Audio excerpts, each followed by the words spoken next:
Study ਵੀ like channel ਵਿੱਚ ਤੁਹਾਡੇ ਸਾਰਿਆਂ ਦਾ ਇੱਕ ਵਾਰ ਫਿਰ ਤੋਂ ਬਹੁਤ-ਬਹੁਤ ਸਵਾਗਤ ਹੈ। ਹਾਜ਼ਰਾਂ ਤੁਹਾਡੇ ਲਈ ਇੱਕ ਹੋਰ ਬਹੁਤ ਹੀ ਜ਼ਰੂਰੀ ਵੀਡੀਓ ਲੈ ਕੇ, ਜਿਸ ਵਿੱਚ ਆਪਾਂ 1857 ਦੇ ਵਿਦਰੋਹ ਬਾਰੇ ਜ਼ਰੂਰੀ ਪ੍ਰਸ਼ਨ ਪੜਾਂਗੇ। ਤੇ ਚਲੋ ਅੱਜ ਦੀ ਵੀਡੀਓ ਸ਼ੁਰੂ ਕਰਦੇ ਹਾਂ। ਪਹਿਲਾ ਪ੍ਰਸ਼ਨ ਹੈ, 1857 ਦਾ ਵਿਦਰੋਹ ਕਿੱਥੋਂ ਸ਼ੁਰੂ ਹੋਇਆ ਸੀ? ਆਪਸ਼ਨਸ ਤੁਹਾਡੇ ਸਾਹਮਣੇ ਆ ਤੇ ਜਿਹੜਾ ਇਹਦਾ ਸਹੀ ਉੱਤਰ ਹੈ ਉੱਤਰ ਪ੍ਰਦੇਸ਼ ਦੇ ਮੇਰਠ ਤੋਂ। ਅਗਲਾ ਪ੍ਰਸ਼ਨ, 1857 ਦੇ ਵਿਦਰੋਹ ਨੂੰ ਹੋਰ ਕਿਸ ਨਾਮ ਨਾਲ ਜਾਣਿਆ ਜਾਂਦਾ ਹੈ? ਆਪਸ਼ਨਸ ਤੁਹਾਡੇ ਸਾਹਮਣੇ ਆ ਤੇ ਜਿਹੜਾ ਇਹਦਾ ਸਹੀ ਉੱਤਰ ਹੈ ਉਪਰੋਕਤ ਦੋਵੇਂ, ਯਾਨੀ ਸੈਨਿਕ ਵਿਦਰੋਹ ਅਤੇ ਸੁਤੰਤਰਤਾ ਦੀ ਪਹਿਲੀ ਲੜਾਈ ਦੇ ਨਾਮ ਨਾਲ। ਅਗਲਾ ਪ੍ਰਸ਼ਨ, 1857 ਦੇ ਵਿਦਰੋਹ ਹੋਣ ਦਾ ਕੀ ਕਾਰਨ ਸੀ? ਆਪਸ਼ਨਸ ਤੁਹਾਡੇ ਸਾਹਮਣੇ ਆ ਤੇ ਜਿਹੜਾ ਇਹਦਾ ਸਹੀ ਉੱਤਰ ਹੈ ਉਪਰੋਕਤ ਸਾਰੇ। ਅਗਲਾ ਪ੍ਰਸ਼ਨ, ਲੈਪਸ ਦੀ ਨੀਤੀ ਕਿਸਨੇ ਤਿਆਰ ਕੀਤੀ ਸੀ? ਆਪਸ਼ਨਸ ਤੁਹਾਡੇ ਸਾਹਮਣੇ ਆ ਤੇ ਜਿਹੜਾ ਇਹਦਾ ਸਹੀ ਉੱਤਰ ਹੈ ਲਾਰਡ ਡਲਹੌਜੀ ਨੇ। ਲੈਪਸ ਦੀ ਨੀਤੀ ਅਨੁਸਾਰ ਜੇਕਰ ਕਿਸੇ ਰਾਜ ਦਾ ਸ਼ਾਸਕ ਸੰਤਾਨਹੀਨ ਹੋ ਜਾਂਦਾ ਹੈ ਤਾਂ ਉਸ ਦੁਆਰਾ ਗੋਦ ਲਏ ਗਏ ਪੁੱਤਰ ਨੂੰ ਰਾਜ ਦਾ ਉੱਤਰਾਧਿਕਾਰੀ ਨਹੀਂ ਮੰਨਿਆ ਜਾਵੇਗਾ। ਲੈਪਸ ਦੀ ਨੀਤੀ ਅਨੁਸਾਰ ਸੰਬਲਪੁਰ, ਝਾਂਸੀ, ਨਾਗਪੁਰ ਅਤੇ ਉਦੈਪੁਰ ਵਰਗੀਆਂ ਰਿਆਸਤਾਂ ਨੂੰ ਅੰਗਰੇਜ਼ਾਂ ਨੇ ਆਪਦੇ ਸਮਰਾਜ ਵਿੱਚ ਮਿਲਾ ਲਿਆ ਸੀ। ਅਗਲਾ ਪ੍ਰਸ਼ਨ, ਸਤੀ ਪ੍ਰਥਾ ਦਾ ਖਾਤਮਾ ਕਿਸ ਦੁਆਰਾ ਕੀਤਾ ਗਿਆ ਸੀ?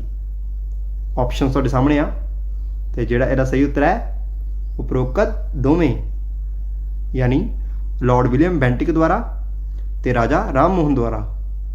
ਅਤੇ 1829 ਈਸਵੀ ਵਿੱਚ ਲਾਰਡ ਡਲਹੌਜੀ ਨੇ ਕੰਨਿਆ ਹੱਤਿਆ ਨੂੰ ਵੀ ਗੈਰ ਕਾਨੂੰਨੀ ਘੋਸ਼ਿਤ ਕਰ ਦਿੱਤਾ ਸੀ ਅਤੇ ਵਿਧਵਾ ਵਿਆਹ ਦੀ ਵੀ ਆਗਿਆ ਦੇ ਦਿੱਤੀ ਸੀ। ਉਹਨਾਂ ਨੇ ਜਾਤ ਪਾਤ ਤੇ ਛੂਆ-ਛੂਤ ਦੀ ਵੀ ਮਨਾਹੀ ਕੀਤੀ ਸੀ, ਪਰੰਤੂ ਉਹਨਾਂ ਦੇ ਇਹਨਾਂ ਕਾਰਜਾਂ ਦਾ ਅਸਰ ਉਲਟ ਹੋਇਆ ਅਤੇ ਲੋਕਾਂ ਨੇ ਇਸ ਨੂੰ ਸਮਾਜਿਕ ਤੇ ਧਾਰਮਿਕ ਰਸਮਾਂ ਵਿੱਚ ਦਖਲ ਅੰਦਾਜ਼ੀ ਸਮਝਿਆ ਅਤੇ ਇਸ ਤਰ੍ਹਾਂ ਇਹ ਵੀ 1857 ਦੇ ਵਿਦਰੋਹ ਦਾ ਇੱਕ ਕਾਰਨ ਸੀ। ਅਗਲਾ ਪ੍ਰਸ਼ਨ, ਅੰਗਰੇਜ਼ ਭਾਰਤ ਵਿੱਚੋਂ ਕਿਹੜਾ ਕੱਚਾ ਮਾਲ ਸਸਤੇ ਭਾਅ ਤੇ ਖਰੀਦ ਕੇ ਇੰਗਲੈਂਡ ਲੈ ਜਾਂਦੇ ਸਨ? ਆਪਸ਼ਨਸ ਤੁਹਾਡੇ ਸਾਹਮਣੇ ਆ ਤੇ ਜਿਹੜਾ ਇਹਦਾ ਸਹੀ ਉੱਤਰ ਹੈ ਉਪਰੋਕਤ ਸਾਰੇ। ਅਤੇ ਉਹ ਕੱਚਾ ਮਾਲ ਇੰਗਲੈਂਡ ਲੈ ਜਾ ਕੇ ਉੱਥੇ ਕਾਰਖਾਨਿਆਂ ਵਿੱਚ ਉਸ ਨੂੰ ਤਿਆਰ ਕਰਕੇ ਭਾਰਤ ਵਿੱਚ ਵਾਪਸ ਲਿਆ ਕੇ ਮਹਿੰਗੇ ਭਾਅ ਤੇ ਵੇਚਦੇ ਸਨ। ਇਸ ਲਈ ਭਾਰਤ ਦਾ ਸਾਰਾ ਪੈਸਾ ਇੰਗਲੈਂਡ ਜਾਣ ਲੱਗਾ ਅਤੇ ਭਾਰਤੀ ਉਦਯੋਗ ਅਤੇ ਵਪਾਰ ਨਸ਼ਟ ਹੋਣ ਲੱਗ ਗਿਆ ਸੀ ਅਤੇ ਇਸ ਲਈ ਵੀ ਭਾਰਤੀ ਲੋਕ ਅੰਗਰੇਜ਼ਾਂ ਦੇ ਵਿਰੁੱਧ ਹੋ ਗਏ ਸਨ। ਅਗਲਾ ਪ੍ਰਸ਼ਨ, 1857 ਦੇ ਵਿਦਰੋਹ ਦੌਰਾਨ ਭਾਰਤ ਦਾ ਗਵਰਨਰ ਜਨਰਲ ਕੌਣ ਸੀ? ਆਪਸ਼ਨਸ ਤੁਹਾਡੇ ਸਾਹਮਣੇ ਆ ਜਿਹੜਾ ਇਹਦਾ ਸਹੀ ਉੱਤਰ ਹੈ ਲਾਰਡ ਕੈਨਿੰਗ। ਅਗਲਾ ਪ੍ਰਸ਼ਨ, ਬ੍ਰਿਟਿਸ਼ ਅਫਸਰ ਭਾਰਤੀ ਸੈਨਿਕਾਂ ਨੂੰ ਸੈਨਾ ਵਿੱਚ ਕਿਸ ਅਹੁਦੇ ਤੱਕ ਤਰੱਕੀ ਦਿੰਦੇ ਸਨ?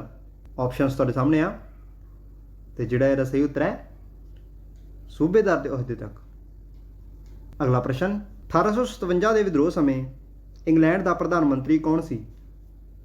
ਆਪਸ਼ਨਸ ਤੁਹਾਡੇ ਸਾਹਮਣੇ ਆ ਤੇ ਜਿਹੜਾ ਇਹਦਾ ਸਹੀ ਉੱਤਰ ਹੈ ਲਾਰਡ ਪਾਮਸਟਰਨ, ਜਿਸ ਦਾ ਪੂਰਾ ਨਾਮ ਹੈਨਰੀ ਜੌਨ ਟੈਂਪਲ ਪਾਮਸਟਰਨ ਸੀ।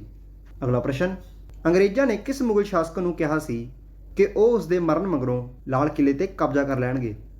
ਆਪਸ਼ਨਸ ਤੁਹਾਡੇ ਸਾਹਮਣੇ ਆ ਤੇ ਜਿਹੜਾ ਇਹਦਾ ਸਹੀ ਉੱਤਰ ਹੈ ਬਹਾਦਰ ਸ਼ਾਹ ਜ਼ਫਰ। ਅਗਲਾ ਪ੍ਰਸ਼ਨ, ਉਹ ਪਹਿਲਾ ਭਾਰਤੀ ਸੈਨਿਕ ਕੌਣ ਸੀ ਜਿਸ ਨੇ ਚਰਬੀ ਵਾਲੇ ਕਾਰਤੂਸ ਚਲਾਉਣ ਤੋਂ ਮਨਾ ਕਰ ਦਿੱਤਾ ਸੀ?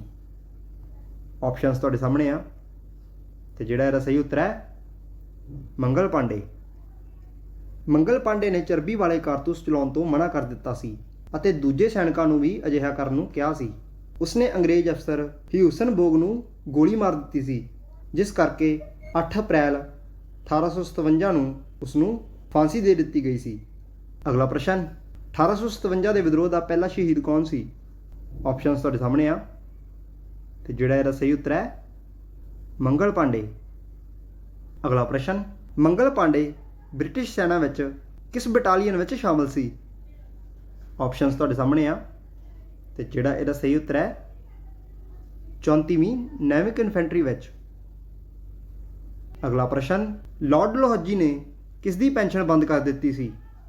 ਆਪਸ਼ਨਸ ਤੁਹਾਡੇ ਸਾਹਮਣੇ ਆ ਤੇ ਜਿਹੜਾ ਇਹਦਾ ਸਹੀ ਉੱਤਰ ਹੈ ਨਾਨਾ ਸਾਹਿਬ ਦੀ। 1857 ਵਿੱਚ ਪੇਸ਼ਵਾ ਬਾਜੀਰਾਓ ਦੂਸਰੇ ਦੀ ਮੌਤ ਹੋ ਗਈ ਸੀ ਅਤੇ ਜਦੋਂ ਨਾਨਾ ਸਾਹਿਬ ਉਹਨਾਂ ਦੇ ਉੱਤਰਾਧਿਕਾਰੀ ਬਣੇ ਤਾਂ ਲਾਰਡ ਡਲਹੌਜੀ ਨੇ ਉਹਨਾਂ ਦੀ ਪੈਨਸ਼ਨ ਬੰਦ ਕਰ ਦਿੱਤੀ ਸੀ। ਇਸ ਕਾਰਨ ਨਾਨਾ ਸਾਹਿਬ ਅੰਗਰੇਜ਼ਾਂ ਦੇ ਵਿਰੁੱਧ ਹੋ ਗਏ ਸਨ। ਅਗਲਾ ਪ੍ਰਸ਼ਨ 1857 ਦੇ ਵਿਦਰੋਹ ਦਾ ਪ੍ਰਤੀਕ ਕੀ ਸੀ? ਆਪਸ਼ਨਸ ਤੁਹਾਡੇ ਸਾਹਮਣੇ ਆ ਤੇ ਜਿਹੜਾ ਇਹਦਾ ਸਹੀ ਉੱਤਰ ਹੈ ਕਮਲ ਤੇ ਰੋਟੀ। ਅਗਲਾ ਪ੍ਰਸ਼ਨ ਬਰੇਲੀ ਤੋਂ ਵਿਦਰੋਹ ਦੀ ਅਗਵਾਈ ਕਿਸਨੇ ਕੀਤੀ ਸੀ? ਆਪਸ਼ਨਸ ਤੁਹਾਡੇ ਸਾਹਮਣੇ ਆ ਤੇ ਜਿਹੜਾ ਇਹਦਾ ਸਹੀ ਉੱਤਰ ਹੈ ਖਾਨ ਬਹਾਦਰ ਖਾਨ ਨੇ। ਅਗਲਾ ਪ੍ਰਸ਼ਨ ਭਾਰਤੀ ਸੈਨਿਕਾਂ ਨੇ ਦਿੱਲੀ ਤੇ ਕਬਜ਼ਾ ਕਰਕੇ ਕਿਸ ਨੂੰ ਆਪਣਾ ਬਾਦਸ਼ਾਹ ਐਲਾਨਿਆ ਸੀ? ਆਪਸ਼ਨਸ ਤੁਹਾਡੇ ਸਾਹਮਣੇ ਆ ਤੇ ਜਿਹੜਾ ਇਹਦਾ ਸਹੀ ਉੱਤਰ ਹੈ ਬਹਾਦਰ ਸ਼ਾਹ ਜ਼ਫਰ ਨੂੰ। 11 ਮਈ 1857 ਈਸਵੀ ਵਿੱਚ ਭਾਰਤੀ ਸੈਨਿਕ ਦਿੱਲੀ ਪਹੁੰਚੇ ਸਨ। ਦਿੱਲੀ ਦੇ ਕਮਾਂਡਰ ਰਿਪਲੇ ਨੇ ਉਹਨਾਂ ਨੂੰ ਰੋਕਣ ਦੀ ਕੋਸ਼ਿਸ਼ ਕੀਤੀ, ਪਰੰਤੂ ਉਹ ਕਾਮਯਾਬ ਨਹੀਂ ਹੋ ਸਕਿਆ ਅਤੇ ਭਾਰਤੀ ਸੈਨਿਕਾਂ ਨੇ ਲਾਲ ਕਿਲੇ ਤੇ ਕਬਜ਼ਾ ਕਰ ਲਿਆ ਸੀ ਅਤੇ ਉਹਨਾਂ ਨੇ ਬਹਾਦਰ ਸ਼ਾਹ ਜ਼ਫਰ ਨੂੰ ਆਪਣਾ ਬਾਦਸ਼ਾਹ ਐਲਾਨ ਦਿੱਤਾ ਸੀ। ਅਗਲਾ ਪ੍ਰਸ਼ਨ ਮੁਗਲ ਵੰਸ਼ ਦਾ ਆਖਰੀ ਬਾਦਸ਼ਾਹ ਕੌਣ ਸੀ? ਆਪਸ਼ਨਸ ਤੁਹਾਡੇ ਸਾਹਮਣੇ ਆ ਤੇ ਜਿਹੜਾ ਇਹਦਾ ਸਹੀ ਉੱਤਰ ਹੈ ਬਹਾਦਰ ਸ਼ਾਹ ਜ਼ਫਰ। ਜਨਰਲ ਨਿਕਲਸਨ ਨੇ 14 ਸਤੰਬਰ 1857 ਨੂੰ ਦਿੱਲੀ ਉੱਪਰ ਦੁਬਾਰਾ ਕਬਜ਼ਾ ਕਰ ਲਿਆ ਸੀ। ਉਸਨੇ ਬਹਾਦਰ ਸ਼ਾਹ ਨੂੰ ਕੈਦ ਕਰ ਲਿਆ ਅਤੇ ਰੰਗੂਨ ਭੇਜ ਦਿੱਤਾ ਸੀ ਤੇ ਉਸਦੇ ਦੋਵਾਂ ਪੁੱਤਰਾਂ ਨੂੰ ਗੋਲੀ ਮਾਰ ਦਿੱਤੀ ਸੀ ਅਤੇ 1862 ਈਸਵੀ ਵਿੱਚ ਬਰਮਾ ਦੀ ਜੇਲ੍ਹ ਵਿੱਚ ਬਹਾਦਰ ਸ਼ਾਹ ਦੀ ਵੀ ਮੌਤ ਹੋ ਗਈ ਸੀ। ਅਗਲਾ ਪ੍ਰਸ਼ਨ ਨਾਨਾ ਸਾਹਿਬ ਨੇ ਕਿਸ ਦੀ ਮਦਦ ਨਾਲ ਕਾਨਪੁਰ ਤੇ ਕਬਜ਼ਾ ਕੀਤਾ ਸੀ? ਆਪਸ਼ਨਸ ਤੁਹਾਡੇ ਸਾਹਮਣੇ ਆ ਤੇ ਜਿਹੜਾ ਇਹਦਾ ਸਹੀ ਉੱਤਰ ਹੈ ਤਾਤਿਆ ਟੋਪੇ ਦੀ ਮਦਦ ਨਾਲ। ਅਗਲਾ ਪ੍ਰਸ਼ਨ ਰਾਣੀ ਲక్ష్ਮੀ ਬਾਈ ਦਾ ਆਖਰੀ ਯੁੱਧ ਕਿਸ ਨਾਲ ਹੋਇਆ ਸੀ? ਆਪਸ਼ਨਸ ਤੁਹਾਡੇ ਸਾਹਮਣੇ ਆ ਤੇ ਜਿਹੜਾ ਇਹਦਾ ਸਹੀ ਉੱਤਰ ਹੈ ਹਿਊ ਰੋਜ਼ ਨਾਲ।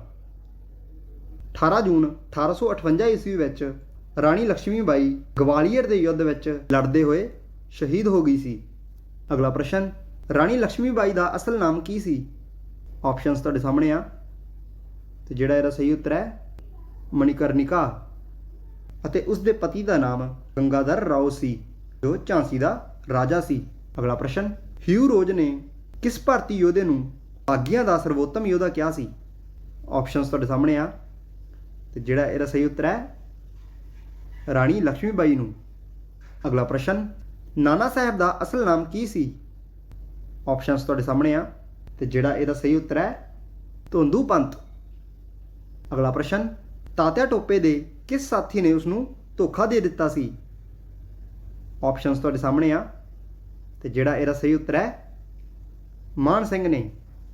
ਤਾਤਿਆ ਟੋਪੇ ਦੇ ਸਭ ਤੋਂ ਨਜ਼ਦੀਕ ਸਾਥੀ ਮਾਨ ਸਿੰਘ ਨੇ ਉਸ ਨੂੰ ਧੋਖਾ ਦੇ ਦਿੱਤਾ ਸੀ ਅਤੇ ਬਾਅਦ ਵਿੱਚ ਜਨਰਲ ਨੈਪੀਅਰ ਨੇ ਉਸ ਨੂੰ ਹਰਾ ਕੇ 7 ਅਪ੍ਰੈਲ 1859 ਈਸਵੀ ਨੂੰ ਗ੍ਰਿਫਤਾਰ ਕਰ ਲਿਆ ਸੀ ਅਤੇ 18 ਅਪ੍ਰੈਲ 1859 ਈਸਵੀ ਵਿੱਚ ਉਸ ਨੂੰ ਸ਼ਿਵਪੁਰ ਵਿੱਚ ਫਾਂਸੀ ਦੇ ਦਿੱਤੀ ਗਈ ਸੀ। ਅਗਲਾ ਪ੍ਰਸ਼ਨ ਤਾਤਿਆ ਟੋਪੇ ਦਾ ਅਸਲ ਨਾਮ ਕੀ ਸੀ? ਆਪਸ਼ਨਸ ਤੁਹਾਡੇ ਸਾਹਮਣੇ ਆ ਤੇ ਜਿਹੜਾ ਇਹਦਾ ਸਹੀ ਉੱਤਰ ਹੈ ਰਾਮਾਚੰਦਰ ਪਾਂਡੂਰੰਗਾ ਭੱਟ। ਇਸੇ ਦੇ ਨਾਲ ਹੀ ਅੱਜ ਦੀ ਵੀਡੀਓ ਇੱਥੇ ਹੀ ਖਤਮ ਹੁੰਦੀ ਹੈ। ਵੀਡੀਓ ਚੰਗੀ ਲੱਗੀ ਹੈ, ਯੂਜ਼ਫੁਲ ਲੱਗੀ ਹੈ ਤਾਂ ਪਲੀਜ਼ ਵੀਡੀਓ ਨੂੰ ਲਾਈਕ ਕਰਿਓ। ਚੈਨਲ ਨੂੰ ਅਜੇ ਤੱਕ ਸਬਸਕ੍ਰਾਈਬ ਨਹੀਂ ਕੀਤਾ ਤਾਂ ਪਲੀਜ਼ ਚੈਨਲ ਨੂੰ ਸਬਸਕ੍ਰਾਈਬ ਕਰਿਓ ਅਤੇ ਤੁਸੀਂ ਆਪਣੇ ਵਿਚਾਰ ਮੇਰੇ ਨਾਲ ਕਮੈਂਟ ਬਾਕਸ ਵਿੱਚ ਵੀ ਸਾਂਝੇ ਕਰ ਸਕਦੇ ਹੋ। Thank you so much.